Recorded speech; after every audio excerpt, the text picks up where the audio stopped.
Motorcycle চালকদের দীর্ঘ line অপেক্ষা এবং ঘন্টার পর ঘন্টার এই দাঁড়িয়ে থাকার অপেক্ষায় বারবার বলে দিচ্ছে জ্বালানি তেলের তীব্র সংকটে কতটা ভোগান্তি পোহাতে হচ্ছে ঈশ্বরদী পৌরবাসীকে। তবুও ঘন্টার পর ঘন্টা যেন প্রয়োজনের কাছে বারবারই হার মানছে। বারবার টিভি টক শোতে আমরা দেখছি সরকারের পক্ষ থেকে বলা হচ্ছে জ্বালানি তেলের কোনো সংকট নেই, পর্যাপ্ত পরিমাণ মজুদ রয়েছে। তবে মাঠের চিত্র বলছে ভিন্ন কথা। তেল নিয়ে তেলেসমাতির এই কাহিনী যেন থামছেই না। এখন আমি দাঁড়িয়ে রয়েছি ঈশ্বরদী পৌর শহরের আলোবাগ মোড়ে অবস্থিত মূল পেট্রোলিয়ামে। আপনাদের যদি একটু দেখানোর চেষ্টা করি, আজকে সকাল 10টা থেকে কিন্তু এই মূল পেট্রোলিয়ামে কিন্তু পেট্রোল এবং অকটেন বিতরণ কার্যক্রম শুরু করেছেন।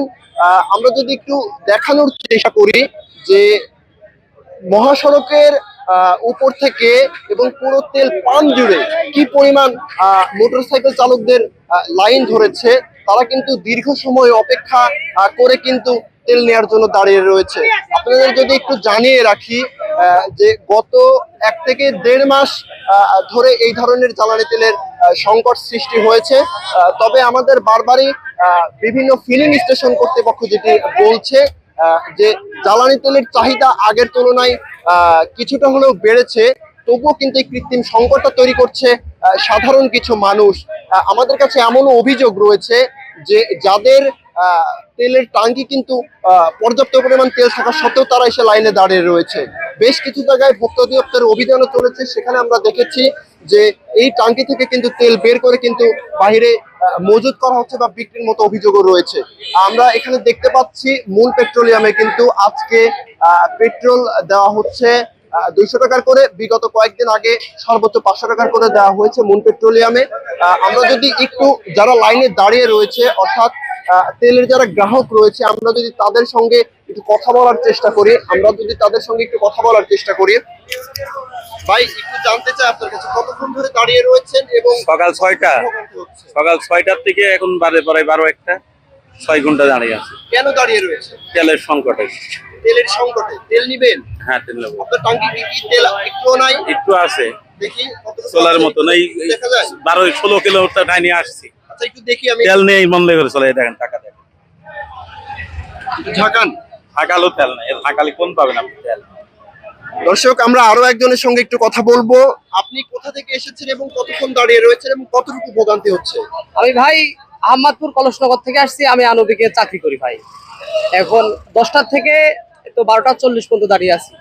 আচ্ছা, টাঙ্কিতে কি তেল নেই? একটু টাঙ্কিতে 1 লিটারের মতো তেল আছে, হয়তো কি একদিন যাওয়া যাবে। আর এই জন্য একদিন আগেই তেল নিতে আসছি। আচ্ছা, একদিন আগে তেল নিতে আসছে।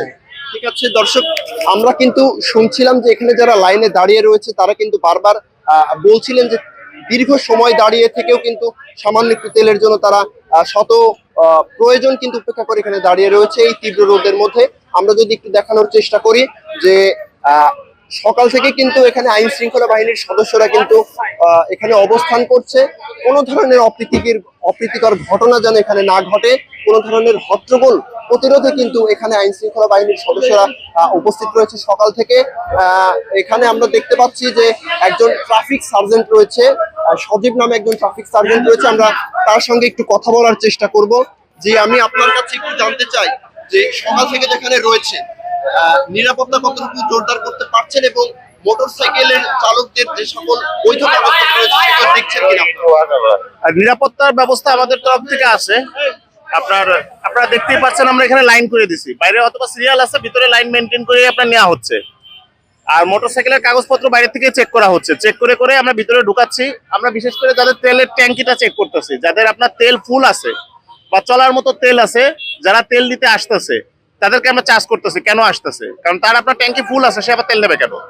এরকম ভাবে গতকালকে আমরা কিছু গাড়িকে জরিমানা করছি। আজকে এখন পর্যন্ত পাইনি এরকম কোনো।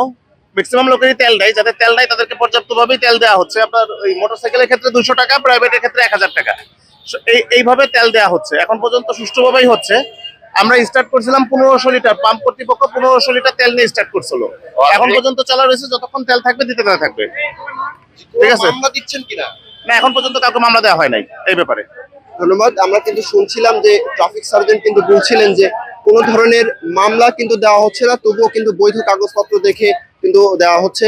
এখানে মূল পেট্রোলিয়ামের একজন কর্তৃপক্ষের একজন রয়েছে, আমি তার সঙ্গে একটু কথা বলতে চাই যে সকাল থেকে তো পেট্রোল দিচ্ছেন মোটরসাইকেল চালকদের অকটেন দিচ্ছি। আমার গতকালকে অকটেন আসছে 3500 লিটার, অকটেন দিচ্ছেন। যেটা বিক্রি করা আমার জন্য ক্রাইম এবং লস। কি কারণে? আমার গাড়ি 13,500, আমাকে তেল দিচ্ছে ডিজেল 9,000 দিচ্ছে, আর ওইখানে 3500, যেটা 4,500 পাওয়ার কথা ছিল। এইভাবে দিলে, আর এই ক্রাউড যদি এখানে প্রশাসন যদি ঠিক মতো তদারকি না করে, এত ইনডিসিপ্লিন প্রশাসন থাকতে, এটা মেনে নেওয়া যায় না। প্রশাসনের হেল্পটা আমার খুব জরুরি ছিল, যেটা আমি সুন্দর মতো পাইতে ব্যর্থ হচ্ছি। তো সমস্যা সমাধানের জন্য মেন যে পদক্ষেপগুলো নেওয়া উচিত ছিল, কোনো পাম্পে নাই। প্রশাসনিক যে কার্যক্রম ঈদের আগে থেকে নর্মালি যেটা হয়, ট্রাফিক পুলিশিং ব্যবস্থা, আনরেজিস্টার্ড ভেহিকেলস, ড্রাইভিং লাইসেন্স, এগুলো চেক করলে পরে হয়তো এই ক্রাউড এত থাকতো না। প্রশাসনের লোক সবাই। আমরা কিন্তু মুন পেট্রোলিয়ামের কর্তৃপক্ষের সঙ্গে কথা বলছিলাম। তারা কিন্তু আমাদের কাছে একটা অভিযোগ জানিয়েছেন যে প্রশাসনিক যে কার্যক্রমগুলো রয়েছে সেগুলো আরেকটু যদি কঠোরভাবে করা হয়, তাহলে যে অপ্রীতিকর ঘটনা বা সামান্য হট্টগোলের মধ্যে যে ঘটনাগুলো থাকে সেগুলো কিন্তু প্রতিরোধ করা সহজ হবে এবং এখানে কিন্তু শৃঙ্খলা বজায় রাখতেও সহজ হবে।